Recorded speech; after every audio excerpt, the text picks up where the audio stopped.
nível clínico. E em 2005 eles têm uma publicação que mostra, né, textualmente, que os adesivos de 3 passos são os melhores.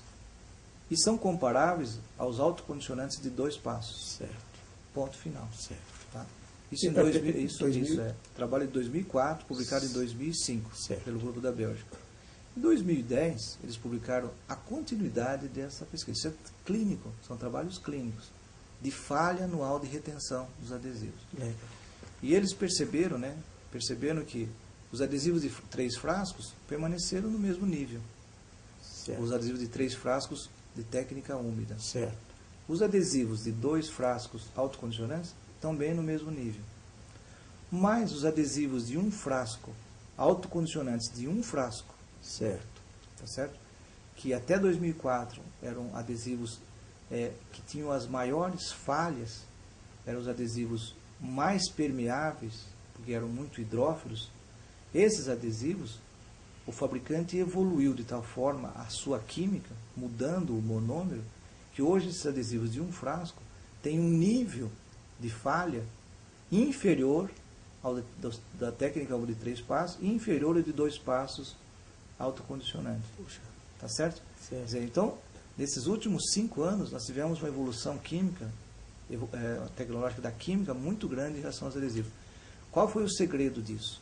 Na realidade, eles aumentaram o pH. Então, os adesivos com pH de 2 para cima são os adesivos que menos falham aumento e são os mais estáveis hidroliticamente.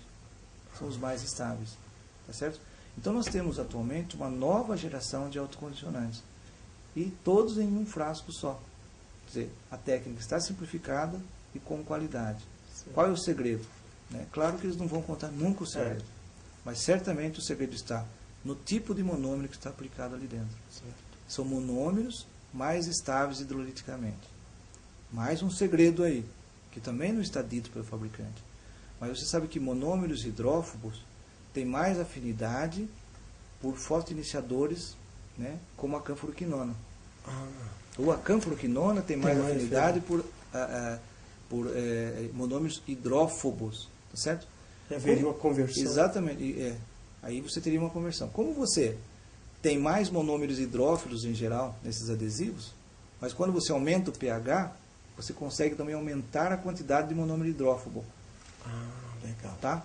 Mas eles fizeram uma adição, que eles não contam. Mas certamente que eles adicionaram alguns fosfoiniciadores, que não é a canfluoquinona, que ajuda a canfluoquinona, que está num outro nível de radiância, que tem afinidade pelos monômeros hidrófilos. E com isso, quando você aplica a luz, você consegue polimerizar os hidrófobos e também os hidrófilos. E com isso você tem uma alta estabilidade hidrolítica e você tem retenção mecânica, você tem propriedade mecânica e com isso vai ter mais longevidade. Isso está acontecendo com um adesivo da 3M chamado Easy One. Easy One, que é de 1 frasco. Porque ele nos dá resultados surpreendentes. Né? E é importante o senhor falar, professor, porque nós falamos aqui de nomes e de indústrias e companhias, mas nesse campo, algumas companhias estão na frente. Não estamos aqui no grupo brasileiro, a 3M, o Acuraraio.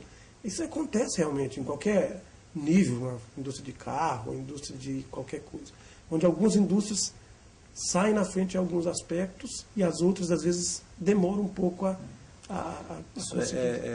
eu estou dizendo isso porque foi o adesivo que mais me surpreendeu até agora. Né? Legal. Eu já tinha escutado, mas não tinha escutado. Ele tem um pH 2.8, portanto, ele é menos ácido que o próprio Clearfield IC Bond da Curaray. Ele não produz uma desmineralização, na verdade ele interage com a dentina. Né? Então, a qualidade do molhamento, do umedecimento na superfície, que é muito mais por contato, é extremamente alta. E isso produz uma resistência de união alta. E a aplicação dele, professor, é ativa? É muito simples. Né? Você, na verdade, satura o pincel e você aplica ele esfregando levemente, sem fazer pressão. Né? Aplica em toda a superfície da dentina.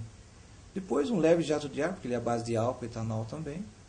E depois a polimerização. E você já tem aí efetivamente formado ali a união. Eu acabei de fazer um trabalho clínico, né? né? Como eu disse, a fase importante e mais real de você validar um material é a clínica, onde você tem, eu fiz uma avaliação com o material em 1 semana e depois de 6 meses em boca. Então, usamos premolares, não, usamos molares, nós fazemos uma caixa com o formato de uma classe 1, né, um pouco mais extensa, e fazíamos a aplicação do adesivo e restaurávamos o dente com resina composta. Esse dente permanecia 6 meses, depois nós fizemos a extração. E o grupo, de 1 semana, que seria o controle, a mesma coisa. Fazia a extração, 1 semana depois o cliente vinha, fazíamos a extração. Fizemos o ensaio, cortamos esse dente, fizemos ensaio de microtração. Vamos fazendo mais algumas coisas, né? A microtração, o resultado é equivalente. Você não teve uma queda nos valores, né? Estatisticamente os valores não são diferentes. Que é uma coisa muito interessante. Você verifica também que você não tem uma camada híbrida igual aos demais. Você tem, na verdade, uma interação entre material e dentina, com valores equivalentes aos demais materiais. E você não tem nanoinfiltração. Porque você não desmineraliza o dente, então você não tem nanoinfiltração. E aquela camada híbrida, ela tem a espessura dela é... A espessura dela é menos de 1 micrômetro. Né? Tá. Mas a qualidade dela deve ser, que é interessante. Não, e ela continua com o mesmo índice mesmos valores de resistência de união. Então você não desmineraliza, você interage, né? Então você não prejudica a dentina tirando mineral, a fibrícula coral continua sendo protegida. E eu não sei se poderia dizer assim, o senhor complementa, mas também pela simplificação, a barra de erros do profissional embutido é menor. Sem dúvida. Né? Quanto maior a complexidade, maior o índice de erro do profissional. Como eu disse, se ele confundia o frasco 2 com o 3... E no 3 passos, ou mesmo 2 passos técnica úmida, eu seco, quanto que eu seco, como que eu seco. A gente sabe que é um passo. Mas por incrível que pareça, com toda essa tecnologia investida num material como esse, e com esses resultados, que não são meus resultados, né? Você pega o resultado agora que já começou a aparecer na literatura, eles são similares. Então, resultados do próprio grupo da Bélgica, do grupo da Itália, né, com o Lourenço Brecht, alguns resultados de pessoas do Brasil aqui. Então, são coisas que começam a ter uma harmonia, uma consonância nos valores e começam a ditar, então, a validação do produto. Né? E é uma evolução no contexto, né, professor? Né? As outras companhias e outros produtos, com certeza surgirão. O senhor não vislumbra um futuro assim, que todo mundo quer? Certamente, né? Que sim. Hoje, material odontológico, a odontologia hoje é baseada na química.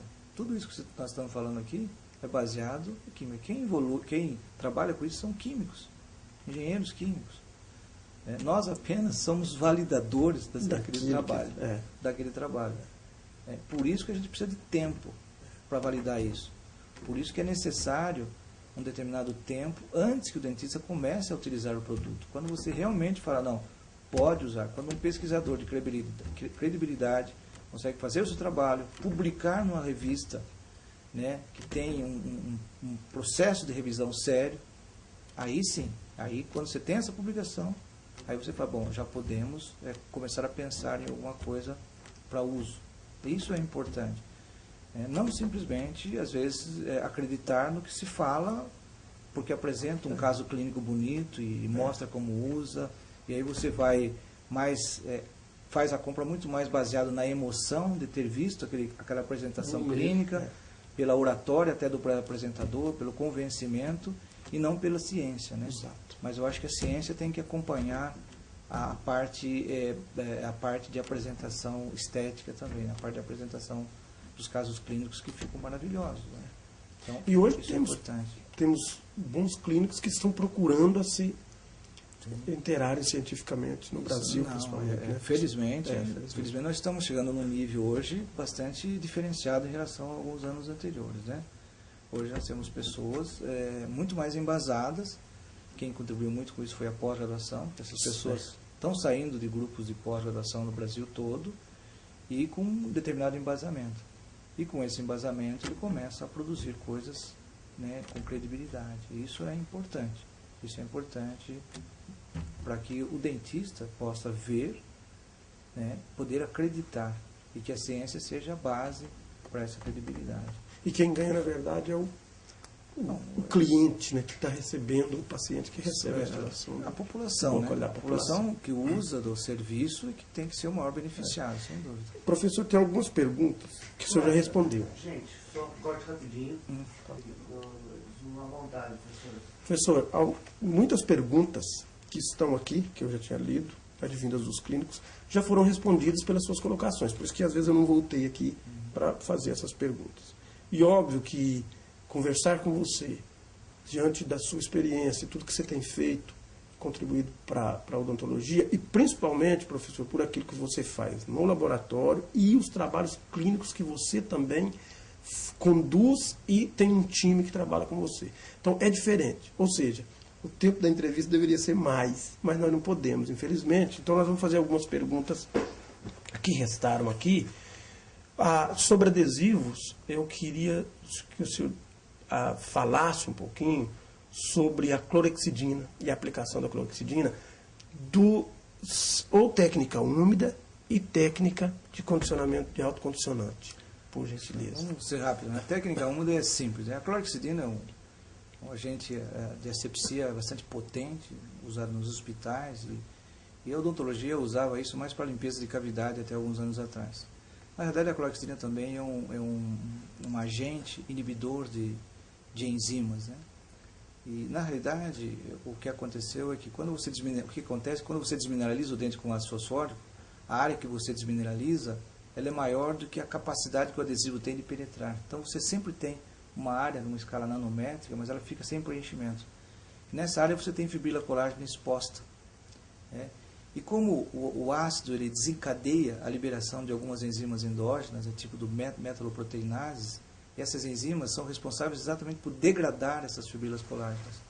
E esse é o grande problema da técnica úmida. Você ter essa área sem cobertura do adesivo, sem o mineral e sem a cobertura do adesivo. E a exposição na fibrila colágena. Então, a enzima ela é liberada, ela vai lá e começa a degradar. Isso com o tempo vai aumentando e o resultado é uma queda de resistência. Então, em um ano, você tem uma queda de resistência em termos de 50%. 50%. Então, o estudo tem nos mostrado que a ação de alguns agentes inibidores, não se sabe nem ainda quais são as metoproteínas, os tipos de metoproteínas que estão agindo lá, né? Ainda tem algumas dúvidas ainda.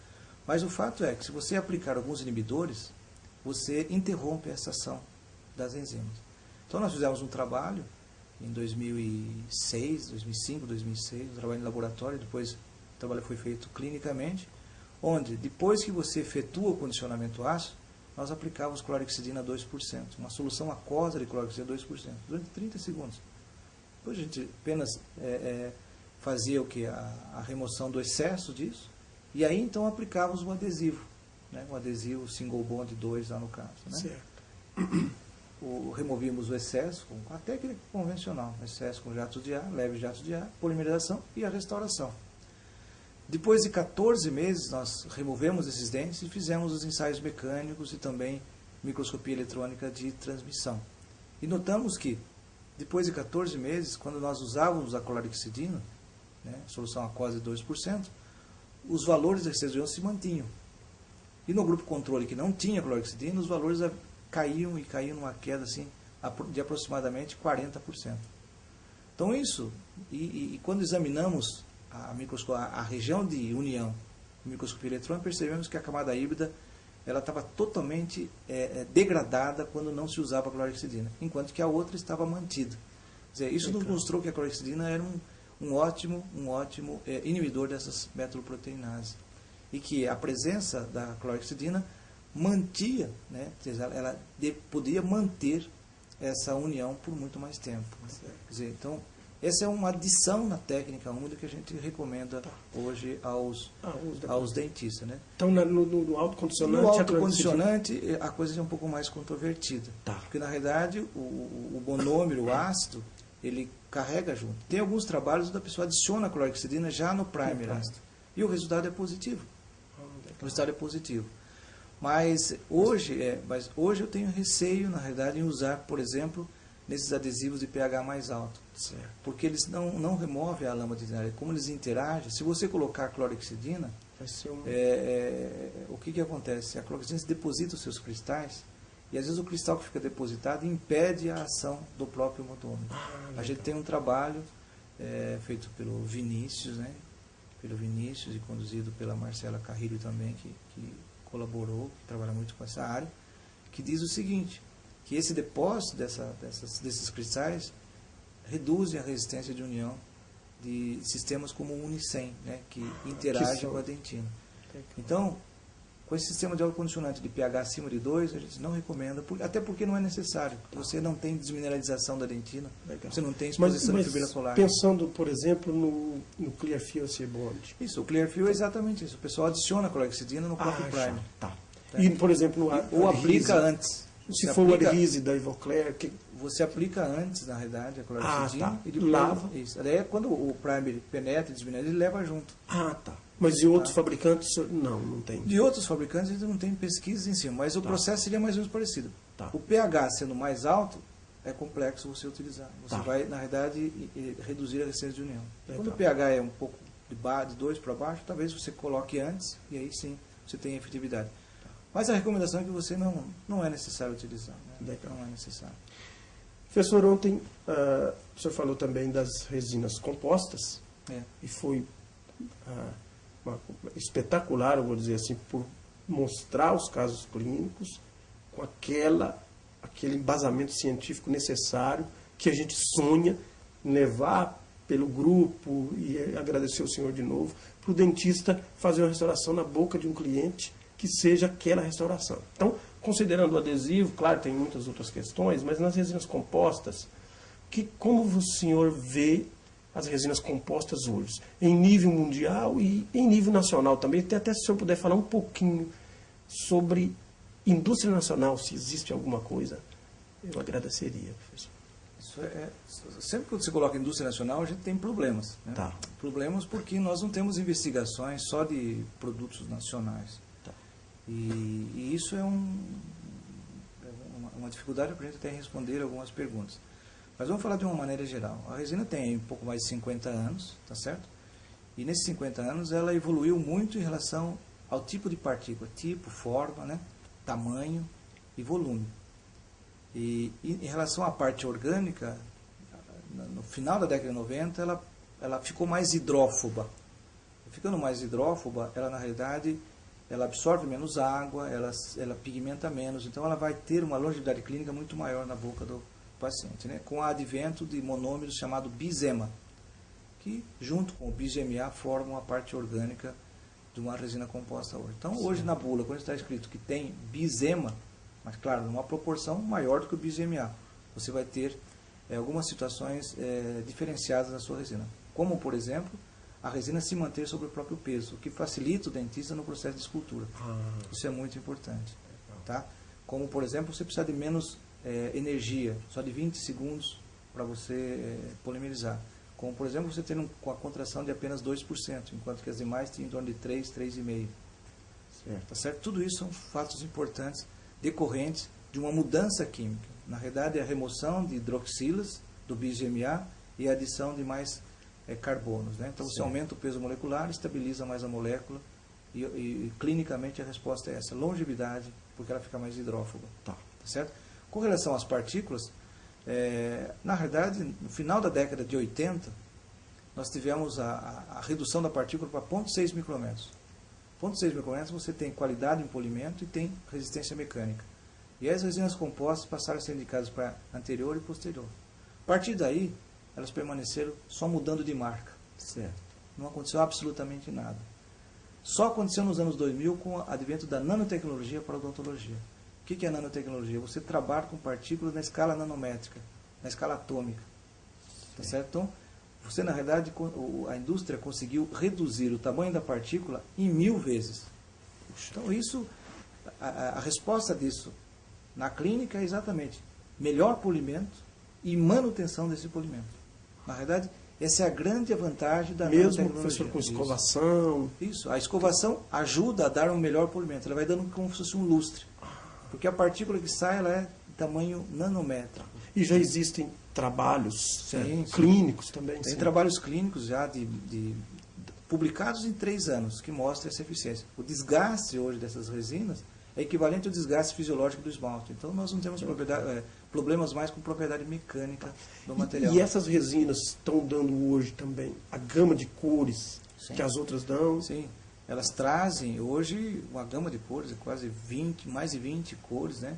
Só que o dentista ainda não aprendeu a trabalhar com essa cores. Ele não conseguiu, ele entende que o dente é policromático, mas ele não consegue usar a gama de cores que a resina traz para ele dar esse policromatismo. Então, hoje o dentista tem que investir um pouco mais de conhecimento sobre propriedade ótica, de entender um pouquinho mais o fenômeno. Mas nesse aspecto, professor, eu dente queria cortar, desculpa, a sua aula, você colocou ali dentina, cores, a maneira didática que você colocou na apresentação foi muito, muito informativa, porque o dentista vê, ele já vislumbrou as situações.